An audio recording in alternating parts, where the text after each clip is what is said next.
টয়লেটে ওযুর ব্যবস্থা থাকলে ওযুতে কিভাবে দোয়া পড়ব? বাদরে সালাম করা যাবে কিনা? আল্লাহর রাস্তায় দানের ক্ষেত্রে কোন খাত উত্তম? বিয়ের ক্ষেত্রে মা-বাবার সাথে সন্তানের পছন্দ অমিল হলে করণীয় কি?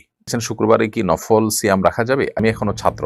সংসারে বাবার অধীনে থাকি, বাবার উপার্জন অবৈধ। আমি কি বাবার হারাম টাকা ব্যবহার করতে পারবো?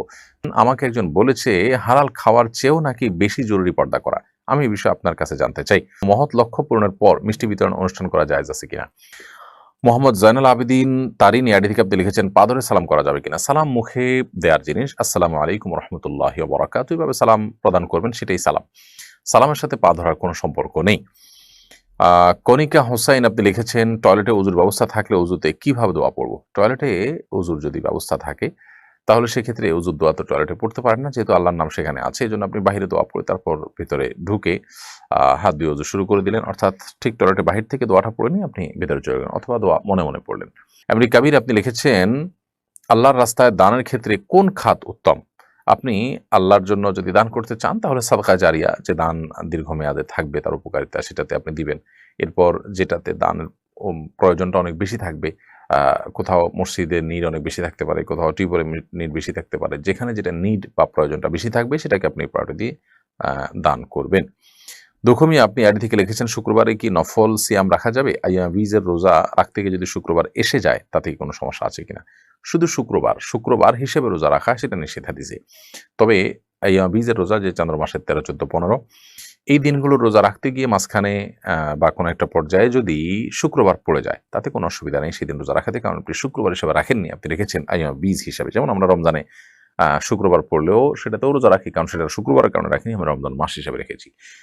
নীলুফা ইয়াসমিন আপনি লিখেছেন আমাকে একজন বলেছে হালাল খাওয়ার চেয়েও নাকি বেশি জরুরি পর্দা করা। আমি এই বিষয়ে আপনার কাছে জানতে চাই। না, হালাল খাওয়ার চাইতে পর্দা করা জরুরি এই কথা বলা ভুল, কারণ হালাল উপার্জন থাকা, হারামকে বর্জন করা, এটার গুরুত্ব অনেক বেশি। তবে পর্দার বিষয়টা সমপর্যায়ের, অর্থাৎ এটা যেরকম ফরজ, পর্দা করাটাও একই রকম, ওইটাও কিন্তু ফরজ। হ্যাঁ, ফরজের গুরুত্ব বিবেচনা করলে আপনি অবশ্যই হারাম থেকে বেঁচে থাকার গুরুত্বটা পর্দার চাইতে একটু বেশি, বাট পর্দা করাটাও ফরজ। অর্থাৎ এই দুটার মধ্যে পার্থক্যটা এই লেভেলের না যে একটা ফরজ আর একটা নফল, একটা ঐচ্ছিক আর একটা আবশ্যক, এরকম না। আপনি হাল খাওয়ার চেষ্টা যেমন করবেন, পর্দাটাও আপনাকে করতে হবে। দিলু শিকদার এআইডি থেকে আপনি লিখেছেন আমি এখনো ছাত্র। সংসারে বাবার অধীনে থাকি, বাবার উপার্জন অবৈধ। আমি কি বাবার হারাম টাকা ব্যবহার করতে পারবো? যদি আপনি অপ্রাপ্তবয়স্ক হয়ে থাকেন এবং আপনার উপার্জনের কোনো পথ খোলা নেই, তাহলে সেক্ষেত্রে আপনি নিরুপায় হিসাবে যেটুকু না হলে আপনার জীবন বাঁচে না সেটুকু সেখান থেকে শুধু গ্রহণ করতে পারবেন। আর যদি আলহামদুলিল্লাহ আল্লাহ তাআলা আপনাকে প্রাপ্তবয়স্ক করে থাকেন, তাহলে আপনি হাজারটা রাস্তা আছে উপার্জনের, টিউশনি থেকে নিয়ে বহু উপার্জনের উপায় আছে, সেরকম কোনো একটা উপায় অবলম্বন করে আপনি হালাল উপার্জন করার চেষ্টা করবেন এবং সেটি বাবার সংসারে শেয়ার করে আপনি প্রয়োজনে আপনারটা আপনি খাবেন এবং ভোগ করবেন। আর যদি এখনো সে পর্যায়ে আপনার যাওয়ার মতো কোনো সুযোগই না থাকে, তাহলে সেক্ষেত্রে যতদিন পর্যন্ত সুযোগ না হচ্ছে আপনি নিরুপায় হিসাবে ততদিন পর্যন্ত বাবার সম্পদ সংসার থেকে সেটি গ্রহণ করতে পারেন, কিন্তু খুব দ্রুততার সাথে আপনার নিজস্ব উপার্জনের পথ আপনাকে খুঁজে বের করে ফেলতে হবে। ইয়াসমিন জিনিয়া এটি থেকে লিখেছেন বিয়ের ক্ষেত্রে মা বাবার সাথে সন্তানের পছন্দ অমিল হলে করণীয় কি? মা বাবার এবং সন্তানের মধ্যে মতের অমিল হতে পারে বিয়ে নিয়ে। সেক্ষেত্রে দেখতে হবে যে কোন বিষয়ে অমিল হয়েছে। যদি মা বাবা দিনদারিতা না চান তাহলে সেক্ষেত্রে মা বাবার অমতেও সন্তান নিজের মতকে অগ্রাধিকার দিয়ে বিয়ে করতে পারে। আর যদি সন্তান দিনদারিতা না চান তাহলে সেক্ষেত্রে অবশ্যই মা বাবার মত অগ্রাধিকার গণ্য হওয়া উচিত। বাট যদি অন্য কোনো পার্থিব বিষয়কে কেন্দ্র করে এই মিল অমিলের ব্যাপার থাকে, তাহলে এই বিষয়টা আসলে ভ্যারি করবে। বিশেষ করে যদি অভিজ্ঞতার আলোকে বাবা মা মনে করেন যে না এখানে ভালো হবে না, এই ফ্যামিলিতে ভালো হবে না ইত্যাদি, তাহলে সেক্ষেত্রে বাবা মার পরামর্শ সন্তানের গুরুত্বের সাথে বিবেচনা করা উচিত।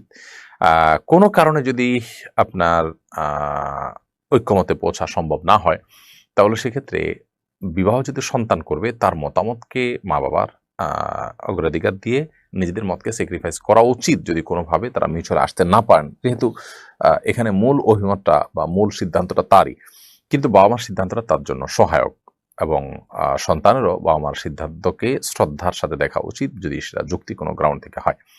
সাবের আহমেদ আপনি লিখেছেন কোনো মহৎ লক্ষ্য পূরণের পর মিষ্টি বিতরণ অনুষ্ঠান করা জায়েজ আছে কিনা? কোনো লক্ষ্য বাস্তবায়ন হলো সেজন্য আপনি খুশি হয়ে কিছু করলেন, এটাতে নাজায়েজ কোনো কিছু নেই, কারণ এটাকে কেউ ইবাদত হিসাবে করছে না, এটা সামাজিক কালচার হিসাবে করছে, আল্লাহর নেয়ামতের শুকরিয়া হিসাবে করছে, বিধায় এটা মুবাহ এবং জায়েজ কাজ। আব্দুর রহমান লিখেছেন গামছা গায়ে দিয়ে নামাজ পড়া যাবে কিনা? নামাজ তো হয়ে যাবে, কিন্তু অবশ্যই ত্রুটিপূর্ণ হবে, নামাজের কোয়ালিটি নষ্ট হবে। কারণ আপনি গামছা গায়ে দিয়ে নিশ্চয়ই গুরুত্বপূর্ণ কোনো ব্যক্তির সঙ্গে সাক্ষাৎ করতে যাবেন না, বিধায় এটা আপনার নামাজের যে মর্যাদা সেটাকে নষ্ট করে। এরপর মোশাররফ হোসেন আপনি লিখেছেন, সম্প্রতি আমাদের এদিকে অনেকেই ভিজিট ভিসায় ফেক ডকুমেন্টস দেখিয়ে বিদেশে গিয়ে সেটেলড হয়। যারা বিদেশে এভাবে এসে উপার্জন করেন তাদের ইনকাম হালাল হবে কিনা? ইনকাম যদি হালাল কাজ করে হালাল উপার্জন করে, সেটা তো ইনকাম তো হালাল হয়ে যাবে, বাট প্রতারণা করে, মিথ্যা কথা বলে এবার বিদেশ যাওয়া জায়েজ নয়, সে কারণে গুনাহ হয় এবং সেই গুনাহের জন্য তাদের তওবা করা উচিত এবং আল্লাহ তাআলার কাছে মাফ চাওয়া উচিত এবং এই ধরনের প্রতারণামূলক কাজ আর না করার সংকল্প অবশ্যই তাদেরকে করতে হবে, নাহলে সেই গুনাহ মাফ হবে না। কবির আহমদ আপনি লিখেছেন, সুদভিত্তিক ব্যাংক থেকে লোন নিয়ে হজে যাওয়া জায়েজ হবে কিনা? অবশ্যই জায়েজ হবে না। সুদি লোন নিয়ে আপনি যদি হজ করেন তাহলে সেক্ষেত্রে হারাম টাকা হজ করলেন, হারাম টাকা হজ করলে সেই হজ তো আল্লাহর কাছে অবশ্যই গ্রহণযোগ্য হবে না। শাহ আলম লিখেছেন, জানাজার নামাজে যদি কেউ মাসবুক হয়, যদি এক বা একাধিক তাকবীর ছুটে যায় তাহলে করণীয় কি? তাহলে ইমামের সাথে যে তাকবীর আপনি পেয়েছেন, একটি বা দুটি, সেটি আপনি দিবেন। এরপরে যেগুলো ছুটে গেছে, ইমামের সালাম ফেরানোর সময় আপনি সালাম না ফিরিয়ে আপনি বাকি তাকবীরগুলো দিয়ে নামাজ যেরকম ছুটে গেলে আপনি পড়েন, সেরকম যেগুলো ছুটে গেছে সেগুলো পড়ে তারপর আপনি সালাম ফিরিয়ে নামাজ শেষ করবেন। ফারিহা আহমেদ আপনি লিখেছেন, আমাদের এক প্রতিবেশী সপরিবারে ঢাকায় থাকেন। তাদের বাড়ির সামনে কিছু গাছ আছে যেগুলোর ফল খাওয়ার কেউ নেই, ফলগুলো পড়ে নষ্ট হয়ে যায়। সেই গাছ থেকে ফল পেড়ে খাওয়া আমাদের জন্য জায়েজ হবে কিনা? যদি গাছের ফল পড়ে নষ্ট হয়ে যায় এবং মালিক সেটা সংরক্ষণ করবার কোনো ব্যবস্থা না রাখেন, বরং ওপেন রাখেন, কোনো বেড়া টেড়া না দেন ইত্যাদি, এবং বোঝা যায় তার আচরণ থেকে যে এগুলোর ব্যাপারে তার কোনো ইয়ে নেই, আগ্রহ নেই, তাহলে সেক্ষেত্রে সেটা অবশ্যই অন্যদের জন্য খাওয়া জায়েজ হবে। আয়েশা সিদ্দিক আপনি লিখেছেন, অনেক বাসায় মেহমান এলে অনেক বেশি খাবার আয়োজন করা হয়। সামাজিক কারণে ধার কর্য করে হলেও এত আয়োজন করতে হয়। এত খাবার সাধারণত মেহমান খেতে পারে না, এটা কি অপচয় হিসেবে গণ্য হবে?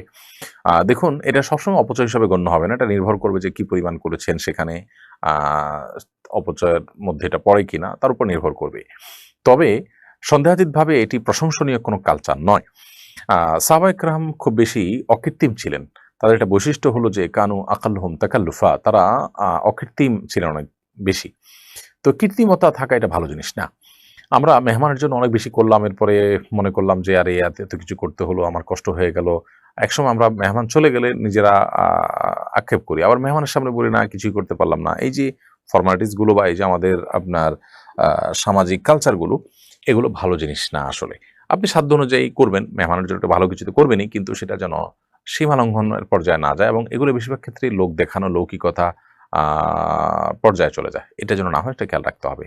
কালচারটা এরকম হয়ে গেছে, এগুলো না করলে মেহমানও মনে করে যে তাকে সম্মান করা হয়নি। তো এই কালচারের পরিবর্তন হওয়া দরকার আসলে। এতে গরিব মানুষের জন্য মেহমানদারি করা সহজ হবে। মেহমানদারির আমলটা এখন কঠিন হয়ে গেছে এই কারণে।